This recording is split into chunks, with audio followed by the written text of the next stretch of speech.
আজ আমরা কথা বলবো আহ, নারায়ণগঞ্জ সিটি কর্পোরেশনের 12 নম্বর ওয়ার্ডের জনপ্রতিনিধি জনাব শওকত হাসান শৌকুর সাথে। তিনি নারায়ণগঞ্জ জেলা বিএনপির সাবেক ক্রিয়া সম্পাদক ছিলেন এবং বর্তমানে নারায়ণগঞ্জ শহর বিএনপির একজন একনিষ্ঠ কর্মী হিসাবে দলের জন্য কাজ করে যাচ্ছেন। আজকে তার সাথে আমরা গুরুত্বপূর্ণ আলাপ করব। নবদ্বীপ নিউজ 24 পক্ষ থেকে আমি আহমেদ মামুন। আচ্ছা শওকত, আপনার শকু, আপনি কেমন আছেন? আলহামদুলিল্লাহ, ভালো। আচ্ছা, আপনার কাছে আমরা কিছু প্রশ্ন করব। এই নারায়ণগঞ্জ বিএনপিকে কিভাবে শক্তিশালী করা যায় এবং কি দুর্বলতা কি সবলতা আছে, বা কি করলে ভালো হয়, দলকে কিভাবে সংগঠিত করা যায় এই বিষয়ে। আমার প্রথম প্রশ্ন হলো, নারায়ণগঞ্জ মহানগর বিএনপি বা নারায়ণগঞ্জ জেলা বিএনপি দীর্ঘদিন যাবৎ কমিটি নাই এবং অঙ্গদল সমূহের অবস্থাও খুবই ভঙ্গুর। এখন এর থেকে উত্তরণের পথ বলবেন? সর্বপ্রথম আমি মহান আল্লাহ তাআলার রাব্বুল আলামিনের শুকরিয়া আদায় করছি যে আপনাদের মতন একটা এত বড় কানাডীয় প্রতিষ্ঠান নবদ্বীপ নিউজ আমার একটা সাক্ষাৎকার নিচ্ছেন। আমার মতন ক্ষুদ্র মানুষকে আপনারা সুযোগ দিয়েছেন কিছু বলার জন্য। আমি এই জন্য আপনাদের ধন্যবাদ জানাই। আসলে আমি একটা হিসাবে কখনো কোনো জায়গায় সাক্ষাৎকার বা ইন্টারভিউ বা উপস্থিতি কোনো কমেন্ট আমি করতে চাই না। আমি তৃণমূলের একজন বিএনপির কর্মী হিসেবে আমি কথা বলতে আমি অপশন করি। যেহেতু আমি পরপর দুইবার নির্বাচিত হয়েছি সাধারণ মানুষের ভোটেই বলা চলে, কিন্তু বিএনপিকে আমি ভালোবাসি। আমি বিএনপির একজন কর্মী, আমি এটা মনে করি। আমি বলছি আপনাকে, নারায়ণগঞ্জ জেলা বিএনপির পূর্ণাঙ্গ কমিটি প্রায় 4 বছর হতে চললো, এটা হয় নাই। এটা 5 সদস্য বিশিষ্ট একটা কমিটি।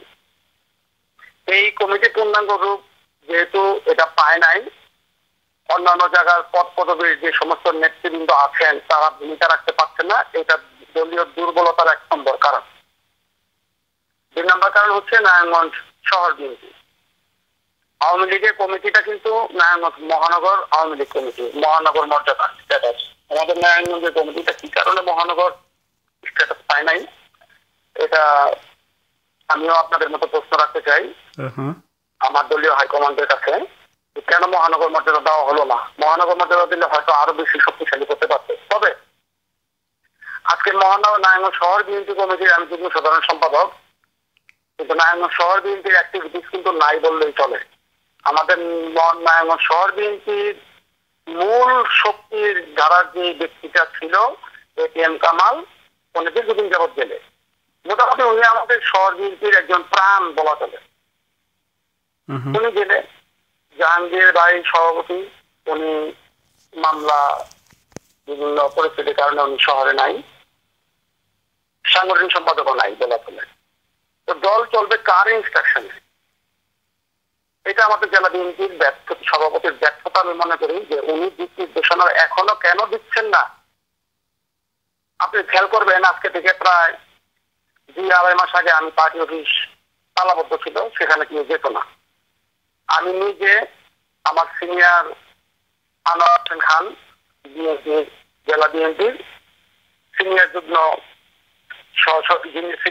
সভাপতি, উনি ওনাকে নিয়ে এবং আমাদের আরেক সাহসী বড় ভাই যিনি নারায়ণগঞ্জ ইতিমধ্যে অনেকের দৃষ্টি আকর্ষণ করেছেন এবং কেন্দ্রীয় নেতৃবৃন্দ ওনাকে খুব ভালোভাবে চিনেন, এবং সাহসী আইনজীবী, পরপর 2বার নারায়ণগঞ্জ বার অ্যাসোসিয়েশনের সভাপতি হয়েছেন অ্যাডভোকেট সাখাওয়াত, উনি সহ অ্যাডভোকেট জাকির ভাইও ছিল, অ্যাডভোকেট হুমায়ুন ভাইও ছিল।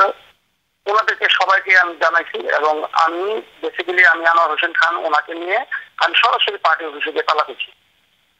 আমি এর আগে কয়েকজন ওখানে ছিল যে ভাই আপনি যদি চান ওখানে তো একটা ঘটনা করতে পারেন, ব্যাংকে আমি যাবো। আমি গিয়ে সিট তালা করছি, এটা আমার ডিউটি, আমি মনে করছি এটা আমার দায়িত্ব। আমি ভাবছিলাম ওই মুহূর্তে হয়তো শহর বিএনপির কার্যক্রম চালু করার জন্য একটা দিক নির্দেশনা আমরা পাবো। কিন্তু দুঃখের বিষয় হলো পার্টি অফিস খুললাম ঠিকই, কিন্তু পার্টি অফিস কিভাবে চালাবো এটা কোনো দিক নির্দেশনা জেলা বিএনপির সভাপতি সাধারণ সম্পাদক কারো কাছ থেকে আমরা পাইনি। এখন আমরা বসবো, একটা কিছু হবে, তখন সমস্ত দায় ভার আমার নিতে হবে। তখন সবাই বলবে তুমি মালিক বই করছো কেন, তুমি সেখানে গেছো কেন, তোমাকে কে যেতে বলছে, তুমি কে?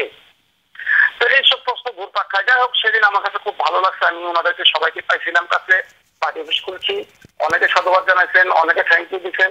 কন্টিনিউ এটা করা উচিত ছিল, যেহেতু উনি আমাদের দায়িত্ব দেয় নাই, তাই আমি সেখানে আর দ্বিতীয়বার যাই নাই। আমার দায়িত্ব খুলে দাও, আমি খুলে দিচ্ছি। আমি আশা করছিলাম বিএনপি দলটা অনেক বড় একটা দল, এটা নেতার অভাব নাই, এটা কর্মীর অভাব নাই, হয়তো কেউ না কেউ এখানে আসবে যাবে, সবসময় এটা কন্টিনিউ হবে। কিন্তু দুঃখের বিষয়, তারপর থেকে আর এটা কন্টিনিউ হইলো না।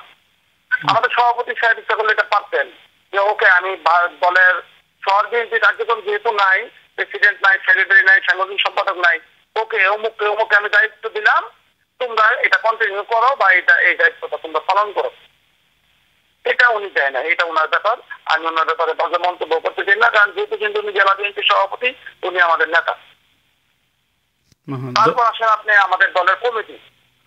এখন আমাদের দলের যে সমস্ত শাখা কমিটিগুলি আছে, বিভিন্ন কমিটি আছে, আপনি ভালো করে জানেন যে এইসব কমিটিগুলি যাদের যে জায়গায় দায়িত্ব দেওয়া দরকার, তাদের সেই জায়গায় দায়িত্ব না দিয়ে দেখা গেছে বিভিন্ন ক্ষেত্রে পকেট কমিটি করা হয়েছে, অযোগ্য ব্যক্তিদের সেখানে আনা হয়েছে বিভিন্ন কারণে, যার ফলে আমাদের দলের শক্তিটা অনেকটা নিষ্ক্রিয় হয়ে গেছে। আপনি মনে করেন এখন ছাত্রদল একটা প্রোগ্রাম করবে, ছাত্রদল সমস্ত নেতা কর্মীকে বলবে যে তোমরা নারায়ণগঞ্জ ক্লাবের সামনে সবাই চলে আসবা, প্রত্যেকটা এলাকা থেকে নারায়ণগঞ্জ ক্লাবের সামনে চলে গেল ছাত্রদলের কর্মীরা। যুবদল বলবে তোমরা সকল কর্মী নিয়ে 2 নম্বর গেটের সামনে চলে আসবা, সব ওয়ার্ডের সব নেতা কর্মীরা তারা 2 নম্বর গেটে জড়ো হয়ে গেল। এদিক দিয়ে স্বেচ্ছাসেবক দল বলবে তোমরা সবাই আসো গলসিপার মোড়ে, ওখান থেকে আমরা সবাই চলে যাবো। তো ওয়ার্ডে ওয়ার্ডে বিএনপি ছাড়া আর কারা থাকে, কর্মীরা আর পার্টি কোথায়? আগে তোমরা যখন রাজনীতি করছো, আমরা যখন রাজনীতি করছি, বড় ছোট সব একসাথে আমরা মিছিল সহকারে প্রোগ্রামে অ্যাটেন্ড করছি। এখন সেই জিনিসটা নাই। এই জিনিসটা না থাকার ফলে আমার দলের ওয়ার্ড পর্যায়ে নেতা কর্মীদের মধ্যে একটা দূরত্ব সৃষ্টি হয়ে গেছে। এই দূরত্বটা গ্রুপিং এ পরিণত হয়ে গেছে, যার ফলে আমার দলের এখন আজকে আমি দেখবেন আমার ফেসবুকে স্ট্যাটাস আমি লিখছি, বিএনপি একটা লিমিটেড কোম্পানি হইতে যেতেছে নারায়ণগঞ্জে, প্রত্যেকটা ওয়ার্ডে ওয়ার্ডে যার যার এলাকা সেই একজন করে এমডি, এই ম্যানেজিং ডাইরেক্টর অনুযায়ী এখন দল চলছে। আচ্ছা, এর থেকে উত্তরণের পথ কি? এর থেকে উত্তরণের পথ কি? এই দায়িত্বটা পালন করতে হবে আমাদের জেলা বিএনপির সভাপতি। উনি সকলের ঊর্ধ্বে উঠা, দলের ঊর্ধ্বে উঠা, অনেক নেতা কর্মীর আপত্তির ঊর্ধ্বে উঠা ওনাকে দায়িত্ব পালন করতে হবে। সকলকে নিয়ে আমার বসার ব্যবস্থা করতে হবে, সকলের সাথে যোগাযোগ স্থাপন করতে হবে, বিশেষ করে যারা এই দুঃসময় সাহসী ভূমিকা পালন করতেছে। আমি মনে করি অনেকে বিতর্ক বলে যে 5 জানুয়ারির আগে ওনারা করছিল, অমুকে করছিল। আর 5 জানুয়ারিতে যদি সত্যি আপনি পাইতেন, তাহলে আজকের এই কার্যক্রম আপনি তারা পালন করতেন। এই সময় আমরা যারা দায়িত্ব পালন করতেছি, আমরা কি কম গুরুত্বপূর্ণ দায়িত্ব পালন করতেছি বলেন আপনি? এই সময়ে আমরা যদি রিজার্ভ না থাকতাম, আমরা যদি এই ভূমিকা পালন না করতাম, তাহলে আপনি 21 ফেব্রুয়ারি ফুল দেওয়ার লোক পেতেন। আমি একমাত্র ব্যক্তি, আমি আমার নিজ সাহসিকতায় আমি 21 ফেব্রুয়ারি রাত্রে 12টা 1 মিনিটে আমি আমার যেসব লোকজন আছে, আমার সাধারণ মানুষ যারা আছে, তাদেরকে নিয়ে আমি ফুল দিতে গেছি। জেলা বিএনপি শহর বিএনপির ব্যানারে ফুলের তোড়াটা নিয়ে গেছি। আমি কিন্তু এখানে লিখি নাই ছাত্রদল যুবদল অথবা 12 নম্বর ওয়ার্ড, আমি কিন্তু জেলা বিএনপি শহর বিএনপির উদ্যোগে কিন্তু সেখানে ফুল দিচ্ছি। সেখানে মাইকে কিন্তু ঘোষণা হয়েছে যে এখন বিএনপির পক্ষ থেকে ফুল দিচ্ছেন কাউন্সিলর শওকত হোসেন ছবি। আমি কিন্তু বিএনপির উদ্যোগ রাখছি। আচ্ছা, যা হোক, এবার 26শে মার্চ। আচ্ছা, ধন্যবাদ আপনার। আমি এখন এই যে কাজগুলি করা কম গুরুত্বপূর্ণ না, দলের ইজ্জত রাখছি। আচ্ছা, ধন্যবাদ আপনাকে। আমি আসছি সেই না, আমি আসছি ওই প্রশ্নে আসবো। আমি ওই প্রশ্নে আসবো আপনার সাথে। মানে আপনি শহীদ রাষ্ট্রপতির শাহাদাত বার্ষিকী আপনার কার্যালয়ে ব্যাপকভাবে আয়োজন করেছেন, এই অনুষ্ঠানটি পার্টি অফিসে কেন করলেন না?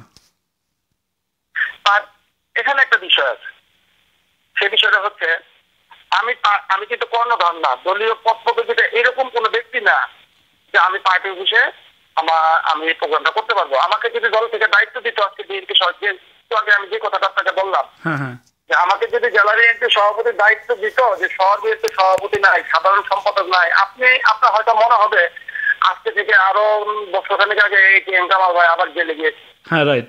তখন সভাপতি শহরে ছিলেন, সাংগঠনিক সম্পাদক কিন্তু শহরে ছিলেন না শুধু এই কে এম কামাল, কিন্তু ভারপ্রাপ্ত সাধারণ সম্পাদকের দায়িত্ব পালন করার জন্য কিন্তু শুরু তো আমাকে দায়িত্ব দেওয়া হয়েছিল।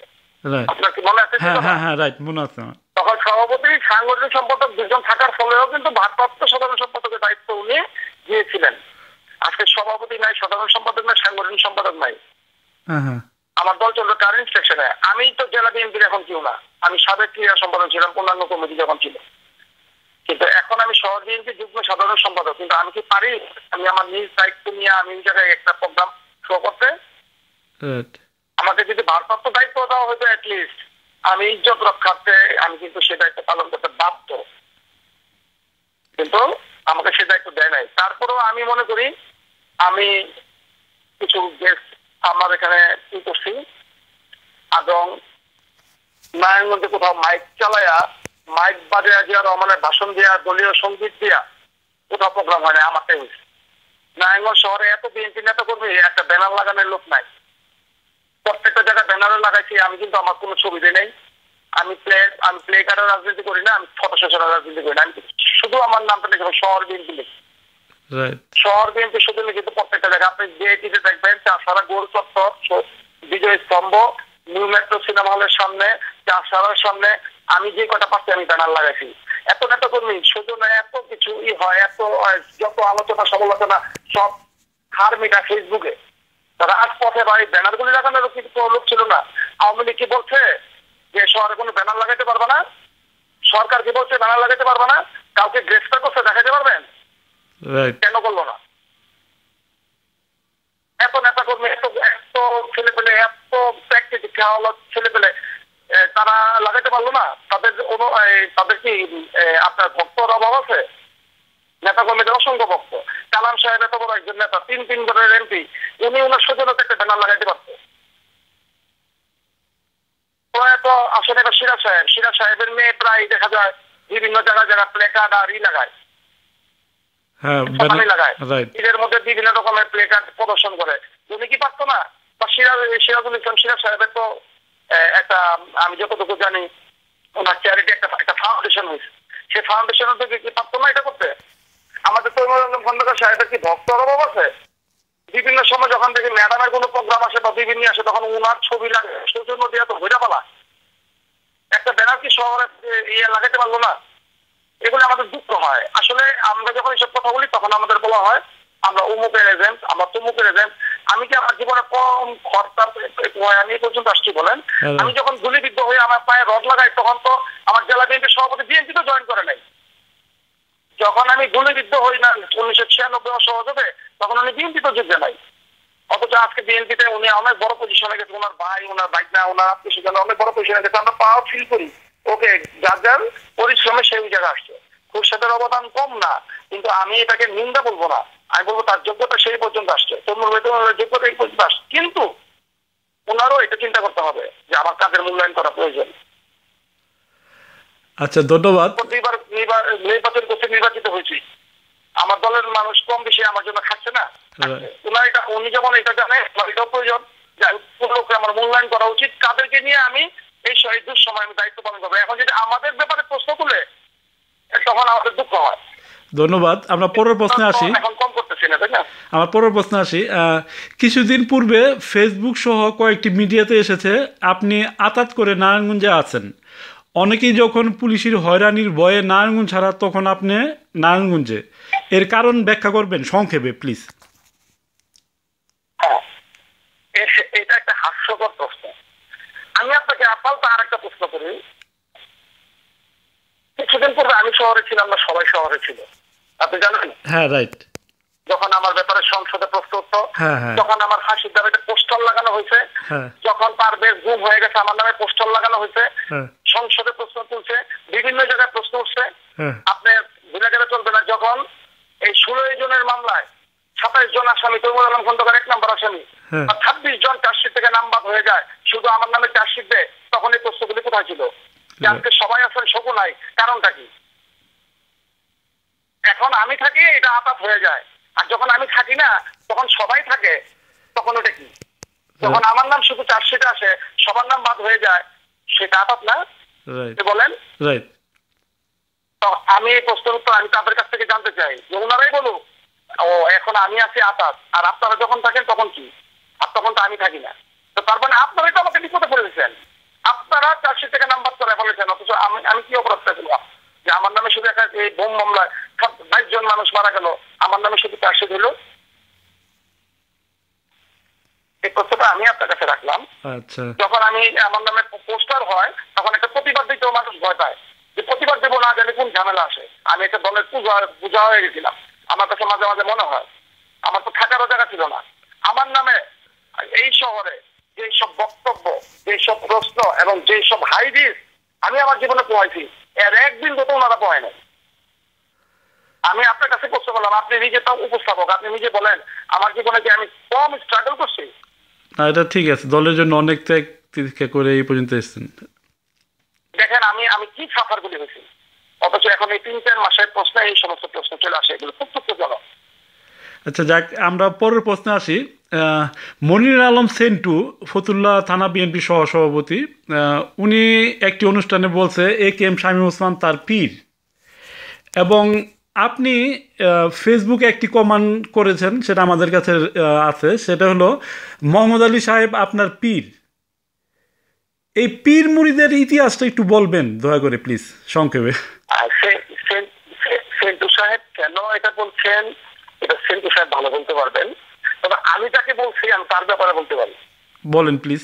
মোহাম্মদ আলী সাহেব যদি দাঁড়িয়ে রাখতো আর ওনার মাথায় যদি টুপি থাকতো, উনি বাংলাদেশের জাতীয় পীর হতেন। তাই সবাই ওনার কাছে যেত, কে না যায় ওনার কাছে। কারণ যে সমস্যায় পড়ুক, যে কোনো অবস্থায় হোক, মোহাম্মদ আলী সাহেব এমন একজন ব্যক্তি, উনি সবার জন্য কিছু করার চেষ্টা করেন। আমি মনে করি নারায়ণগঞ্জের গর্ব উনি। তবে উনি আমি ওনাকে ওই দৃষ্টিতে দেখি, একজন পীর বলা মানে এই না যে উনি আউলিয়া ওই জাতীয় কিছু হয়ে গেল, কিন্তু যখন একজন মানুষ রেসপেক্ট করে, আমার রেসপেক্টের পরিমাণটা ওনার প্রতি অনেক বেশি। কারণ আজকে আমি এই শহরে আছি, এখনো আছি, এর পিছনে ওনার অনেক অবদান। এই জন্য আমি ওনাকে রেসপেক্ট করেছি ওই দৃষ্টিতে। আর উনি যদি টুপি রাখতেন আর দাঁড়িয়ে রাখতেন, তাহলে উনি বাংলাদেশের জাতীয় পীর হতেন, এটা নিঃসন্দেহে বলা যায়। এবং এই উক্তিটা আরেকজন লোক করছিল, আমার সাথে একমত হয়েছিল, উনি হলো মাওলানা ফেরদৌস, আপনি হয়তো চিনবেন, উনি হেফাজত ইসলামের ছিলেন। আপনি যদি কখনো আপনার সাথে ওনার সাথে কথা হয়, আপনাকে কমিশনার আপনার সম্পর্কে এই কথাটা বলছে যে আপনি নাকি একমত পোষণ করছিলেন, উনি যদি টুপি দাঁড়িয়ে রাখতো তাহলে উনি বাংলাদেশের জাতীয় পীর। এই জাতীয় পীরদের কারণে নারায়ণগঞ্জ বিএনপি আজ ক্ষতিগ্রস্ত, এটা আপনি কি মনে করেন? না, এটা ঠিক না। মোহাম্মদ আলী সাহেবের কাছে হেল্প তো বিএনপি সবচেয়ে বেশি পায়। আমরা বিএনপির যত লোকজন আছে সবাই তো হেল্পের জন্য মোহাম্মদ আলী সাহেবকে ওনার কাছে যায়। উনি তো অন্য কোনো দলের না, উনি তো আমাদের বিএনপির লোক, উনি তো আমাদের বিএনপির নেতা। আপনি কি অস্বীকার করতে পারবেন মোহাম্মদ আলী সাহেব অন্য কোনো দলে যোগদান করছে? উনি তো অন্য দলের এমপি পাস করার জন্য ব্যাপক কার্যক্রমে মানে সংযুক্ত ছিল। এটা ভুল, এটা শোনা কথা। ওনার সাথে আপনি সরাসরি কথা বলতে পারেন। উনি কিন্তু অন্য কোনো দলে জয়েন করেন নাই, উনি বিএনপিতে জয়েন করছেন। ম্যাডাম খালেদা জিয়া যখন প্রধানমন্ত্রী তখন উনি জয়েন করছেন এবং তারপরে সংসদ সদস্য নির্বাচিত হয়েছেন। এখনো বিএনপির একজন ওয়েল উইশার। উনি আমাদের জেলা বিএনপির যখন পূর্ণাঙ্গ কমিটি ছিল, ওই কমিটির দায়িত্বে উনি ছিল। আচ্ছা, ধন্যবাদ। আমরা পরের প্রশ্নে আসি। বাংলাদেশ জাতীয়তাবাদী দল ছাত্র দল নারায়ণগঞ্জ জেলার আহ্বায়ক দীর্ঘদিন যাবৎ জেলখানায়। তিনি অভিযোগ করেছেন, আমরা নারায়ণগঞ্জ বিভিন্ন পত্রপত্রিকার মারফত জানতে পেরেছি যে নারায়ণগঞ্জ আইনজীবী ফোরাম কোনো ধরনের সহযোগিতা করে নাই বিএনপির নেতাকর্মী যারা জেলে আছেন। আপনি নারায়ণগঞ্জ আইনজীবী ফোরামের কার্যক্রম সম্বন্ধে কিছু বলবেন? হ্যাঁ, অবশ্যই। এটা দুঃখের সাথেই আমি বলবো এবং ক্ষোভের সাথেও বলবো। মাসিকুল ইসলাম রাজীব, সে আমার ওয়ার্ডের বাসিন্দা। আপনি যেহেতু নিউজ অনলাইনে সবসময় থাকেন, আপনার হয়তো মনে করার কথা, যেদিন মাসিকুল ইসলাম রাজীব রাতে 2টায় গ্রেফতার হয়, তা AKM কামাল ভাই উনিও সৌভাগ্যক্রমে আমার ওয়ার্ডের বাসিন্দা। আমি ওনাদের দুজনের জন্য এবং মাসিকুল ইসলাম রাজীব যখন গ্রেফতার হয় তারপরের দিন দুপুরবেলা কিন্তু আমি একটা বিক্ষোভ মিছিল বের করেছিলাম এবং ওর মুক্তির দাবিতে কিন্তু আমি প্রথম সভাটা আমি আমার এলাকায় করেছি। সেটার ছবিও আপনারা ফেসবুক স্ট্যাটাসে পাবেন। আর কেউ করতে পারে নাই এবং ওনাদের দুজনের মুক্তি কামনা করেছে। হ্যাঁ, এই ব্যাপারে আমার কিছু বলার আছে, সেটা হচ্ছে আইনজীবী ফোরাম বলতে কি আসে না এর মধ্যে সেটা আমি নিজেও জানি না। কখন আইনজীবী অ্যাডভোকেট সাক্ষাৎ ছাড়া আর ওইরকম ভাবে কি মানে বিএনপি নেতাকর্মীর জন্য উইদাউট ইনভেস্ট টাকা ছাড়া কখনো ফেস করে বলে আমি মনে করি না। কারণ ওনারা কখনোই টাকা ছাড়া কিছু করেন। টাকা তাও কি অনেক বড় বড় অ্যামাউন্টের টাকা। এই আমাদের জেলা বিএনপি সভাপতি বলেন, উনি তো আমাদের অনেক বড় নেতা, উনি ইচ্ছা করলে দায়িত্ব পালন করতে পারে যে তোমরা এই দলীয় কর্মীদের জন্য কিছু কিছু করো। উনি যে বলেন না, তাহলে উনি বলে, আমার সামনে বলছে, কিন্তু উনারই কথা তো আমাদের আইনজীবীরা কর্ণপাত করেন না। ওনারা টাকা ছাড়া এই অ্যাডভোকেট বাড়ির কথা বলবেন, এক্স প্রেসিডেন্ট আমার একটা হাজিরার জন্য উনি 5,000 করে পেমেন্ট দিত এই বোমা মামলায়। আমি আপনাকে তো এটা বলছি আমার ওন ভয়েস, আপনি এই ভয়েসটা রেকর্ডে ছাড়বেন অডিওতে। আমি আপনাকে বলতেছি, অ্যাডভোকেট বারি সাহেব যখন সভাপতির দায়িত্বে ছিলেন পারে, তখনও উনি আমার এক একটা হাজিরার জন্য এই 16 জনের মামলায় 5,000 টাকা করে পেমেন্ট দিতেন। অবাক হয়ে হয়তো অনেকের অবাক হওয়ার কথা, তা আমি উচ্চ গলায় আমি কথাটা বলছি যে এগুলি হচ্ছে আমাদের জাতীয়তাবাদী দলের আইনজীবী। আপনি যদি 5,000 টাকা করে দেন এক হাজিরা মামলায়, আর সাধারণ নেতা কর্মীদের কি অবস্থা? হ্যাঁ, এটাই আমি প্রমাণ দিলাম আপনাকে, জ্বলন্ত প্রমাণ। এইসব কথা বলার সাহস অনেকের নাই, আমি বলছি। তবে হ্যাঁ, এই ক্ষেত্রে সম্পূর্ণ ভিন্ন হলো অ্যাডভোকেট সাকওয়াত। উনি যথেষ্ট করে হেল্প করে এবং উনি আমার যথেষ্ট করেছেন। উনি এই মুহূর্তেও এখনো আমার জন্য প্রত্যেকটা, আমি তো টাকা দিই না ওনাকে, ওনার মুহুরে আমার থেকে কিছু টাকা নেয়, কোনো হাজিরার জন্য টাকা নেয় না। রাজীবদের জন্য, এটিএম কামালদের জন্য এবং আদার্স যে সব নেতা কর্মীরা আছে তাদের জন্য, এই জন্য আমি ওনাকে আমার এখানে গেস্ট করে শুধুমাত্র 30 টাকা আনছি। এই জন্য আমার কথা শুনতে দিতে অনেকের কাছে যে আর লোক পাইলে না, তুমি এটা আনতে গেলা। আমি তো ওনার মতো নেতা দেখি না, ওনার মতো সাহসী কথা বলার মতো নেতা নাই নারায়ণগঞ্জে এখন। এই সমস্ত লোকের সামনে মূল্যায়ন করতে হবে। আমার জন্য সভাপতি, আমি আপনার মাধ্যমে ওনাকে বলতে চাই, উনি সঠিক, যারা যোগ্য, হয়তো ওনার অপছন্দের ব্যক্তি এর মধ্যে করতে পারে, কিন্তু সে যোগ্য, তারাই সঠিক জায়গায় যাতে উনি আনে। আচ্ছা, আমি আইনজীবী ফোরামের আরেকটি প্রশ্ন আসবো যে বিগত 2001 থেকে বিএনপি যখন ক্ষমতা ছিল বা আগেও যখন ক্ষমতা ছিল, তখন নারায়ণগঞ্জ কোর্টে নবী হোসেন পিপি ছিলেন এবং এপিপি সহ অনেক সুবিধা ভোগ করছেন। তারা কি এখন কোনো নেতাকর্মীর পাশে দাঁড়ায়? প্রশ্নে আসে না, তারা কিভাবে, তারা টাকা ছাড়া ফেস করবে নাকি? অথচ দল যখন ক্ষমতা যাবে তখন আপনার ওনারাই থাকবে সুপার পাওয়ারে। আমাদের তবু করতে হবে। অথচ আজকে আমাদের বিপদের সময়, চরম বিপদ, একজন নেতা কর্মী বাড়িঘর পর্যন্ত বিক্রি করে দিতেছে জেলখানা থেকে বের হওয়ার জন্য, মামলা চালানোর জন্য। অথচ টাকা ছাড়া ওনারা যাবে না। আর ওই সমস্ত লোক তো সে আসবে, দূরে থাক। এখন ওনারা আরো ভালো সাইনবোর্ডের মধ্যে আছেন। অ্যাডভোকেট নবী হোসেন যদি কোনো মামলা ফেস করে, সেই মামলা জামিন হয়ে যায়, আমি যতটুকু জানি। উনি অতটুকু মেনটেন করে উনি কোর্টে কাজ করেন। অথচ ওনারাই দল যখন ক্ষমতা আসবে তখন ওনারাই পাওয়ার দেখাবে। এরকম আমাদের শহরে অনেক আত্মীয় স্বজন আছেন, অনেক নেতাকর্মী, আপনার সেন্ট্রালে বড় বড় নেতা আছেন যারা বিএনপি ক্ষমতা আসলে মন্ত্রী হয়। তাদের আত্মীয় স্বজন শহরে অনেকে আছেন, অনেকে এস্টাবলিশড, অনেকের সুপার পাওয়ার, অনেক ভালো ভালো পজিশন। তারা কি কখন আমাদের নেতাকর্মীদের জন্য 2 আনা খরচ করছে? অথচ দল যখন ক্ষমতা আসবে তখন ওনারাই থাকবে সুপার হিরো। করিমের কথা চিন্তা করেন না, তার ভাই এবারও পাশ করছে, তার ছোট ভাই বাংলাদেশের শ্রেষ্ঠ পদকর্তা পুরস্কার পাইছে। তারা কখন আমাদের নেতাকর্মীদের খবর নিছে বা একটা দলের জন্য ব্যানার লাগাইছে? অথচ যখন ক্ষমতা আসবে দল, তখন ওনাদের দেখা করতে হলে আমাদের 10টা গেট পার হয়ে যেতে হবে, ঘন্টা পর ঘন্টা দাঁড়ায় থাকতে হবে।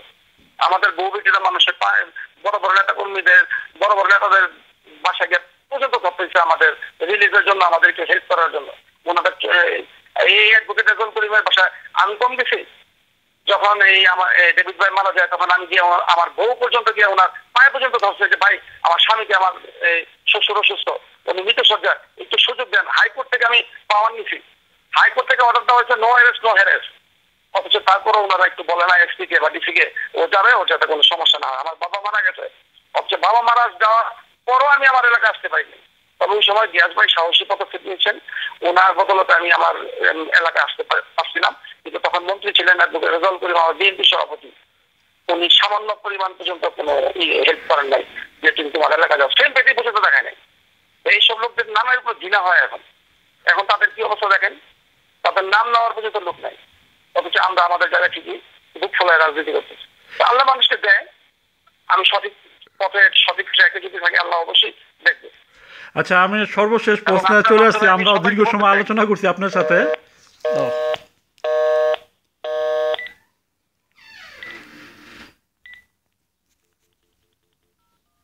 আমরা বাকি অংশটুকু, লাইনটা কেটে গেছে, আমরা বাকি অংশটুকু শুনবো। আমরা আবার ফিরতে চাচ্ছি, তার লাইনে পাওয়া যায় কিনা।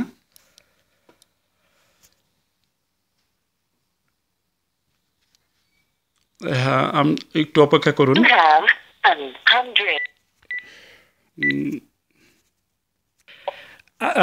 লাইনটা, আমরা দুঃখিত, লাইনটা কেটে গেছিলো। আমরা দ্বিতীয় পর্বে আবার ফিরে আসি শওকত হাসান শকুর সাথে। আমার সর্বশেষ প্রশ্ন, দেশনেত্রী বেগম খালেদা জিয়া ও দেশনায়ক তারেক রহমানের কাছে আপনার কিছু আবেদন বা আপনার কিছু বলার আছে নারায়ণগঞ্জ বিএনপি এবং অঙ্গদল সমূহকে কিভাবে শক্তিশালী করা যায়? হ্যাঁ, আমি তো চাইবো ওনাদের কাছে একটা জিনিস, যে আমাদের নারায়ণগঞ্জ ছাড়াও সারা বাংলাদেশের অসংখ্য মায়ের বুক খালি হয়েছে এই কয়েক মাসে। বিভিন্ন লোক আমাদের কর্মী অঙ্গহানি হয়েছে, অনেক মা বঞ্চিত হয়েছে। তাদের যাতে পরিবারের লোকজন একটা মূল্যায়ন পায়, আর নেত্রী এবং আমাদের